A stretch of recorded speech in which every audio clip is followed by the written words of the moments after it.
राणे पिता पुत्रांनी उद्धव ठाकरे यांच्यावर निशाणा साधलेला आहे। 2.5 वर्ष सीएम असताना ठाकरेंनी सिंधुदुर्गला काही दिलं नाही असा आरोप नारायण राणेंनी केला। ठाकरे कोकणामध्ये कोंबडी वडे आणि मासे खायला येतात अशी टीका राणेंनी केली।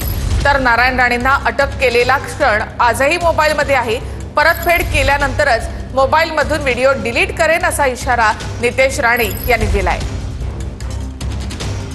ते 2.5 वर्ष मुख्यमंत्री असताना मिळालेल्या पैशाची जरा आकडेवारी मागवा, नाहीतर मी तुम्हाला देईन। किती पैसे सिंधुदुर्गाला दिले मग कळेल काय कोकणाला अधिकार आहे बोलायचा आणि यायचा।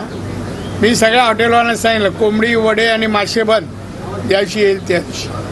दुसरं काय करत नाही, तेवढंच खायला येतो।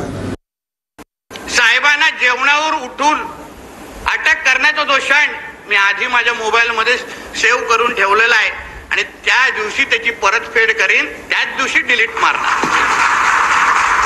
सगळ्याचा हिशोब होणार, कारण राणे साहेबांना ज्यांनी त्रास दिला ते कुठेही सुटत नाहीत, एवढं विश्वासाने मी आपल्याला या निमित्ताने